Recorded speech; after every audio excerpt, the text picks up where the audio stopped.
In between the lines here, where nothing is out of bounds and adversity is an opportunity to adjust and overcome.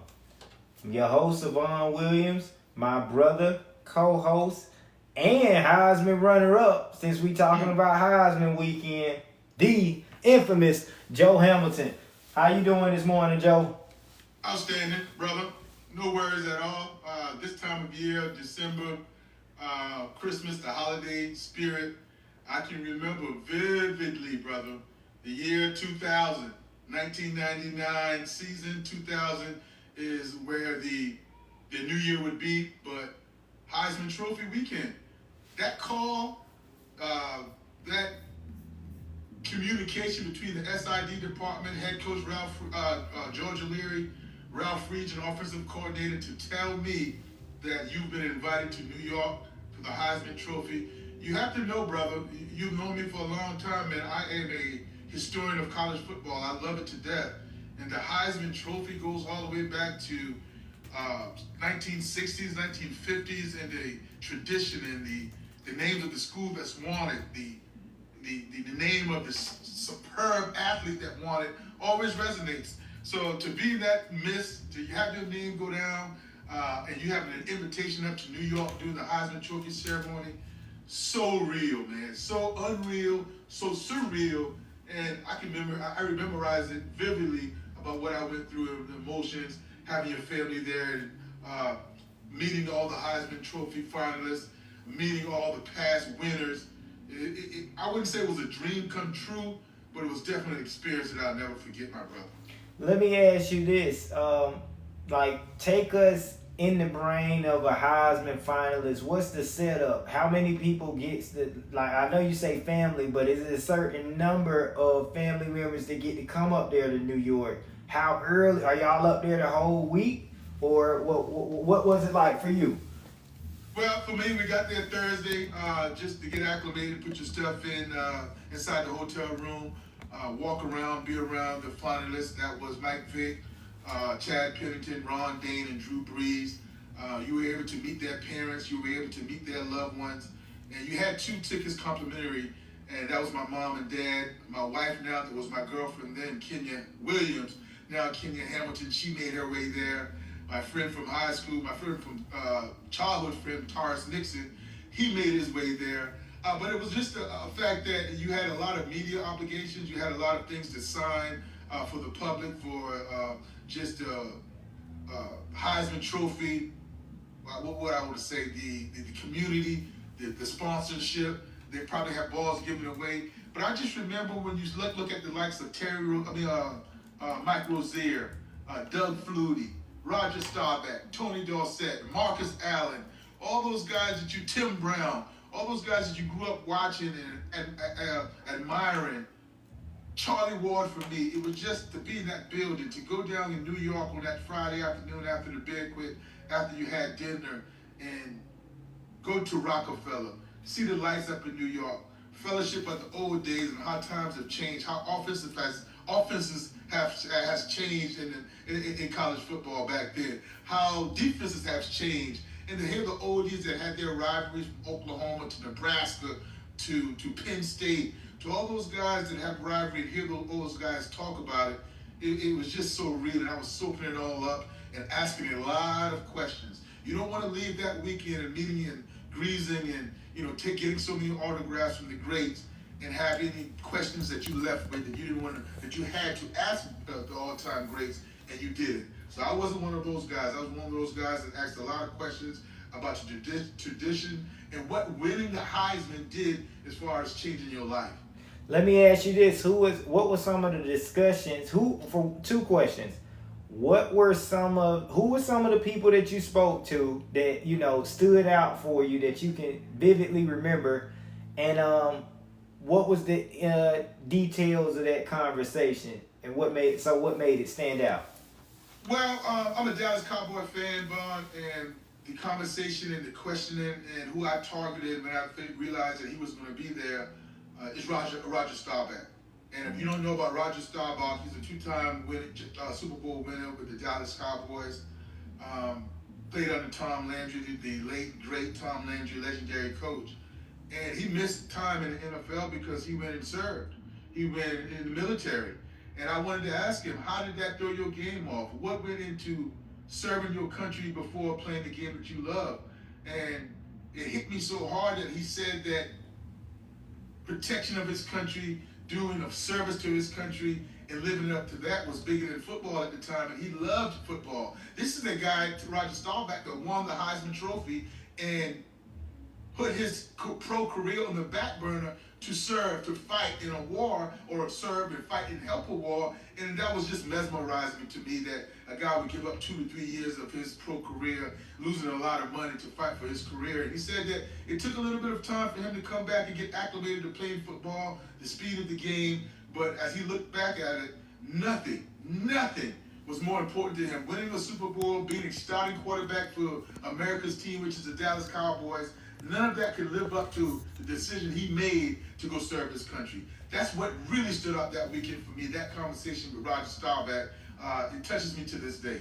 Absolutely. And shout out to everybody that's live. What's going on, Beezy? We talking about the Heisman weekend, since we got the inside scoop with Joe talking about his experience. Joe, I'm going to play something on the screen, and I want you to just speak on what's the first thing that come to your mind when you see this.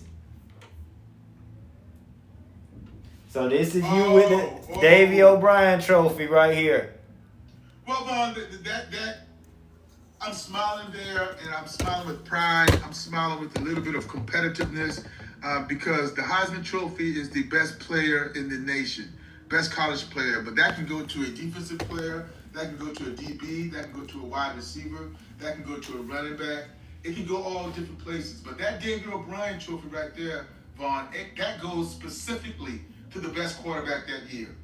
And I'm smiling because when you got Drew Brees, Mike Vick, and Chad Pennington in a group that could be that can win the David O'Brien, and you beat those guys out, voters and press members decided to say you were the best quarterback, that cannot be taken away. So there I'm looking at it with pride that, you know, my offensive line, my coaches, my family as a village, everybody helped me we win that award, and I'm so grateful for it. But that right there, to me, maybe because I did not win the Heisman, that's a bigger trophy than me that I've ever had, because it's one that's, signifies or, points you out of being the greatest at your position that particular year.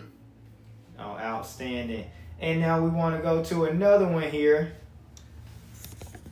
What's your thought process behind this? You know, you ain't wear that Georgia Tech yellow. What tie is that? What color tie was that? Not just a silk tie, silk shirt, matching like the lines in my suit. That was a fly suit right there, my brother. And I'm sad. I love this picture right here, but I only wish they had Michael Vick in there, because somebody said something very, very funny. And those are 4 guys you've seen in that picture that we don't know who's going to win. There was rumors around that point in time that Ron Dayne, because if he was getting so much media attention, they were pulling him aside more than anybody else, wanting interviews and want to have him sign some things. So you had a feeling that he might win. But that's 4 guys right there, Vaughn, that didn't care who won. That just being in the midst, being in that room with the all-time greats, and what it encapsulate is that you're one of the best. You're one of the best. Only one person can hold up the Heisman Trophy, but to be in that room and to be amongst all those guys that played football at a high level was such an honor. But I'm not sure who told that joke, but I'm sure that we were laughing in gratitude and gratefulness about just being in the Downtown Athletic Club. Absolutely. I didn't even notice. Yeah, Michael Vick missing out of this, or they cropped the picture out. So it was Drew Brees, Chad Pennington. Chad Pennington looked like a big boy. You could tell you and Drew Brees are closer in size. And then you got Ron Dayne, the big running back Ron Dayne right here. All right, let's go to our next one here. And, of course, just showing a little love. What trophy is this? That's still the Davey O'Brien Trophy. Davey O'Brien Trophy, okay. That was in Orlando, when you go on stage and you get announced and they call you up on stage to be the winner of the Davey O'Brien. I remember I'm vividly talking back and bringing memories of the Indianapolis Colts and my stint there. And what I remember from that stint is just the work ethic and the professionalism and the will to be the greatest person to ever hold a football is Peyton Manning. Peyton Manning never had any conversation outside of football. If you wanted to talk anything else, it would be boring. If you wanted to talk about the news, if you wanted to talk about cars, talk about games, card games, he had no appetite for it. All he had an appetite for was football, football, football, playbook, playbook, playbook, and that's why he's an all-time great. And then the other pitch is Georgia Tech, where it all started, where I have the love. Big time shout out to Ralph Friedgen and Georgia Leary and the Institute of Technology for making me the man that I am today. And what's another great feeling about me in that Indianapolis coach uniform, Vaughn, is that brings up memory about Tony Dungy. Mm-hmm. Tony Dungy is the only person that gave me a chance in the 7th round to be with the Tampa Bay Buccaneers. And when he left, he sent me a text, a personalized text when he left Tampa to say he had a good time coaching me. And this is a guy, me, that only played 3 snaps in the NFL, so why would he call me or text me that, it was a good time? That's the guy he is. And he's the only guy that was able to extend my career a little bit by having me tag along with the Indianapolis coach. So I owe a lot about how I think. I owe a lot about how I treat others and my relationship with God and the meekness and the gentleness that he portrays. So Tony Dungy, man, is a stand-up guy. And anytime somebody starts talking about Tony Dungy to me or asking me about my relationship, I ask, where do you want me to start and how much time do you have? Because it can go on and on and on. Absolutely, absolutely. Man, we love those stories. We love the perspective for sure. The great Tony Dungy. Was it ever a point, going through the draft process, was it a point or a thought that you thought that Tampa Bay would have chose you, or was there any other teams? I know at the time, obviously, you just I don't care who draft me. I just want somebody to draft me. But was it ever, when did you know, other than when your name got called or when you got the call, and where was you exactly when you got the call from Tampa Bay? Well, I was at my mom's house, my house I grew up with, my mom and dad's house, watching it. The first round kind of passed by. I wasn't too anxious or wasn't too nervous about the first round or the second round. I wasn't projected to go in the first 3 rounds. I understood that. And the next day is when you started to get a little bit nervous because you wanted to get drafted. You had people at the house expecting to get drafted. You told everybody that, hey, turn your phones on silent. Anything that rings, we're going to think is a team. So make sure you go outside to have your phone ringing or have a phone call. Do not answer the house phone unless it's me answering it, because you never know who's going to call, or you don't want to block up the line. But what happens, Vaughn, is you start to play peekaboo. You start to judge other quarterbacks. You start to, with other names are coming off the board, like, I'm better than that guy. Why they don't want me? I'm better than that guy. Why they don't want me? And truth be told, that you never know. And then that's when I finally realized that agents, they never know, because my agent was telling me 4th rounds, you got a little bit of interest from the San Diego Chargers, a little bit of interest from this team or that team, and then all of a sudden they're bypassing. They're not communicating the way you want them to communicate with you, and they're just guessing. They're just keeping you, and they can't make anybody draft you at all. All they can do is tell about your accolades, tell about the person you are, and hopefully that's enough to get you drafted. But I constantly saw everybody going and everybody going. I'm like, my God, will I get drafted? And you remember now, I was in the draft that Tom Brady went way late in the 6th round of that draft. So a lot of GMs got it wrong with the quarterbacks. They picked ahead of me and definitely ahead of Tom Brady. But at the end of the day, I was happy that the Tampa Bay Buccaneers drafted me. And when you that late of a draft pick, is an in-between. Do you want to be drafted that late, or you want to be a free agent? Because if you're a free agent, you get to choose where you want to go, and you're able to choose and see the roster. Can I make the team with that roster?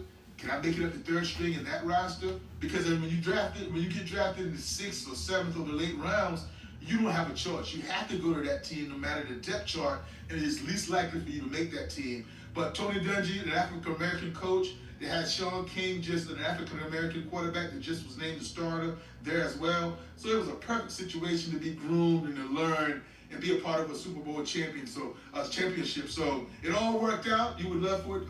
I would love for it to be drafted a little bit earlier and not wait so long. But it all worked out, man. Holding a Super Bowl ring and the memories and somewhat adversity that I went through is all for the better now. Absolutely. One thing, obviously, I remember going to Tampa Bay and having games in Tampa Bay, things of that nature, being able to support. And obviously, I even remember arena football, but we're not going to necessarily get into that right now. Going back to the Heisman time, did y'all already knew who you was going to be playing in the bowl game at the time? Senior year. So who was y'all preparing for in the bowl game? Oh my God, the great Miami Hurricanes. And they weren't great that year, but that was the same team while they were battling off or getting off of probation. That was the same team that eventually blew out Nebraska in the national championship game and was going for back-to-back wins. Then Ohio State beat them with Maurice Claret and that phantom, some people would say, or non-phantom pass interference call in the end zone that happened to allow Ohio State to win. But when I start naming names of that Miami Hurricanes team, my goodness, Ed Reed, Vince Warfel, Michael Rump, Buchanan, Bubba Franks, Jeremy Shockey, Nate Webster, Dan Morgan, Ken Dorsey, Clinton Porters, Willis McGahee, Reggie Wayne, Santana Moss. My goodness, do I have to go on and on and on? So that was the opponents that you was preparing for during Heisman, obviously during the Heisman weekend, or leading up to the bowl game. Leading up to the bowl game with the Heisman is so far in advance. Like for instance, now is the Heisman weekend, which is mid-December. We didn't play the Miami Hurricanes until January 1st in the Gator Bowl. So you had time to prepare, and you weren't quite necessarily distracted. But you had to really get back in football mode because when you go on a tour as far as the Home Depot Awards, the Heisman Trophy ceremony, the Walter Camp Award ceremonies. So for guys that's been nominated, I was nominated to be at all those events. It could get a little draining. It can have your focus off whack a little bit as far as football and find focus to preparing for a team. And so that's why I heard Coach Signetti talk last night, the head coach for the Indiana Hoosiers, who's number one in the nation right now, and I heard him talk about why they are on a bye week because some of those awards that Fernando Mendoza is going for, he's not going to be a part of the team. And not having your quarterback present because he was on his tour of accolades, you're going to allow those guys to be off. So it's a little bit distracting and a little bit tiresome, but it's for the work, it's for the better, and it's for a great cause. But it doesn't take away too much for your preparation for your bowl game. Well, talking about Mendoza, we want to get right to it current time. Fernando Mendoza, we got our 2025 Heisman Trophy finalists. We also have Diego Pavia, Julian Sain, Pavia, Julian Sain from the Ohio State University representing, and Jeremiah Love, the lone running back here in this Heisman. Who do you like? And just going through each player, well, we'll start from Julian Sain. What's something he does well and something that you seen from him this year as a quarterback, Joe? Well, the fact that he's a redshirt freshman is number one. That's outstanding. His poise, his accuracy jumps off the page. 78.4% completion, which is through the roof. Although he has weapons in Tate and Jeremiah Smith in the backfield with Bo Jackson, an offensive line that's very stout. The decision making, 31 touchdowns, 6 interceptions, that's to be applauded no matter who you are, who you're throwing it to, or who you're playing the quarterback position for. So to be here as a redshirt freshman, to look so poised and comfortable back there, I love it. I absolutely love it. And the notoriety and the pressure that comes just from being the quarterback for the Ohio State Buckeyes, you have to give him credit. You have to give him a lot of kudos. He has a QBR of 89.6 out of 100, which is second in the nation. And I firmly believe, Ron, that his Heisman candidacy took a little bit of hit when he went head-to-head with Fernando Mendoza, because when you have a head-to-head matchup against another candidate, more often than not, they're going to give the deciding edge to the winner and the guys that have better stats. Speaking as Ohio State Buckeye, I myself would say I feel that that Big Ten championship game could certainly hurt Sain's ability to win the Heisman. But I also feel like I think the pressure of Big Ten championship and him knowing that the Heisman was up for grabs, whoever won that game was going to be at least one of the favorites to win. I think and that's why I'm more confident in what he does this college football playoff, because we got that out the way. I think he'll be able to be relaxed moving forward. And shout out to the Heisman committee, Vaughn. Shout out to the Heisman committee for this simple reason, is that if the rules were in place that last year, the rules about the Heisman, the championship, Big Ten championship or championship weekend would not have counted. They just moved it this year to the Heisman voting being calculated or being the deadline after the championship week. Last year, the votes had to be in, or the votes were tallied before the championship week. So to have that last game to be able to move up in the Heisman or make a big significant move to hurdle somebody was a big decision by the Heisman committee, and I think that catapulted Fernando Mendoza ahead of Julian Sain, because Fernando Mendoza, let me get to him real quick. He stands at 13-0 his team, 71% completion, 33 TDs, 39 total TDs, only 6 interceptions, with a QBR of 88.5. He's third in the nation. So you got one guy with 31 total touchdowns, one guy with 39 total touchdowns. But again, it's going to go to the undefeated guy, I think it's Fernando Mendoza, and the guy that beat head-to-head Julian Sain in a tight race. And when you look at it, are you looking for the best player? Are you looking for the player with the better stats?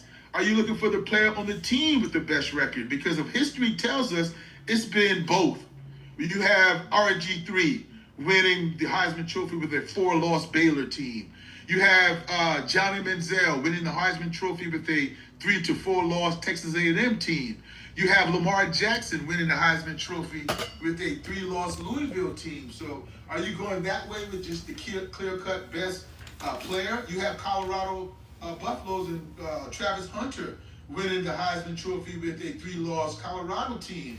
Are you going just best player? Or are you going the best player or a good player on the best team?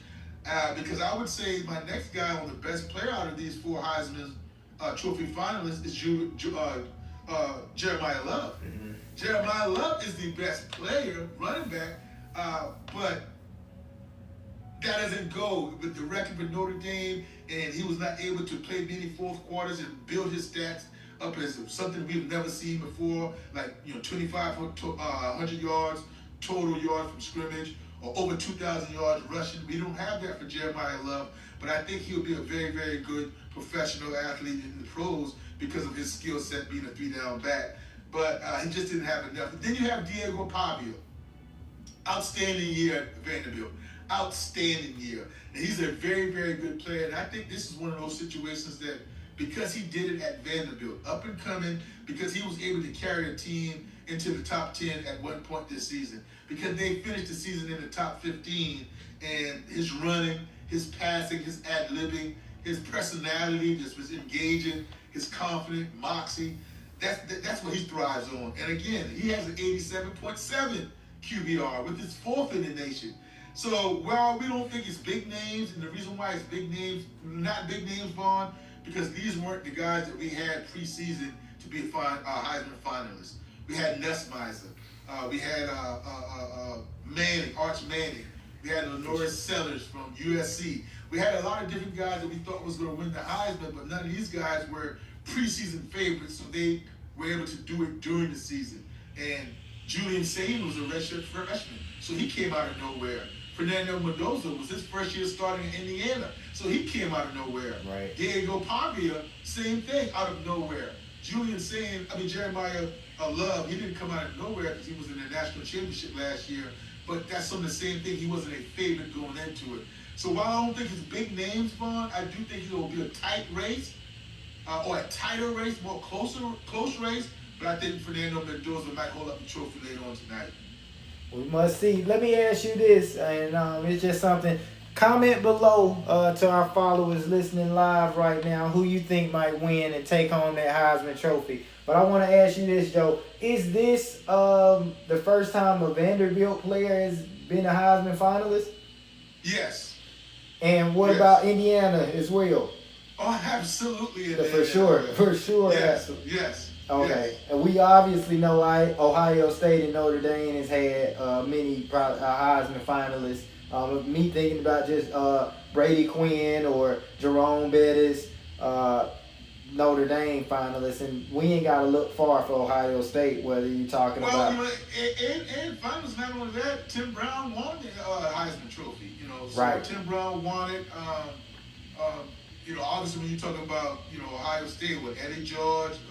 We ain't got, Troy Smith. But I was even thinking about finalists. You got Stroud, C.J. Stroud. You got, the list go on and on. We don't have to get into them. But I just was thinking, I'm like, well, I ain't never seen Vanderbilt around this time of the year where they got a finalist. So shout out to Diego. He certainly does it. He definitely doing it. And shout out to the Mendoza family. One thing I know we was texting about, Fernando Mendoza brother is the backup quarterback for Indiana. So I'm like, I know nobody is more excited than his dad. The fact that he got to see his sons play both of them played in the Big Ten championship, even if it was only for one play where we thought Mendoza was knocked out for sure. And he came back, showed a lot of toughness. I think just based off what he did against us in the Big Ten, carrying his team to a championship, they still undefeated. Like I agree with you. They should definitely. He's earned the right to be a Heisman winner, for sure. No doubt, and he leads the nation in passing touchdowns. So his stats go along with the undefeated season and the championship of the Big Ten. So I just go back to the parity in college football when you're saying that somebody from Indiana is going to win the Heisman Trophy tonight, in my opinion. Somebody from Diego Pavia from Vanderbilt is a finalist in the Heisman Trophy. So now that's notoriety that's going to be extra for Vanderbilt. That's notoriety in building in Kirk Cignetti, what he's building in Indiana. So that's what it's going to be all about going forward, about the parity in college football. And when you look at the top defense in Indiana, I have to step back a little bit and say that they have a chance, physicality, and with a really good coach that decided that he didn't want to go to Penn State, that decided that he didn't want greener pastures, that he wanted to stay and build a program. You have to give a good welcome and shout out to Kirk Cignetti for what he's doing and what he's establishing at Indiana. Yeah, I told you a while ago, I really like Indiana coach. I like the progress that he's showing and just the direction that they moving in. It's going to be great to see. We're going to tune in this evening.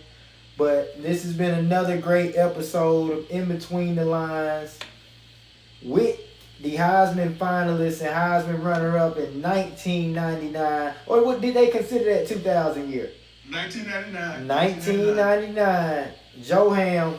I'm Sevon Williams. We out.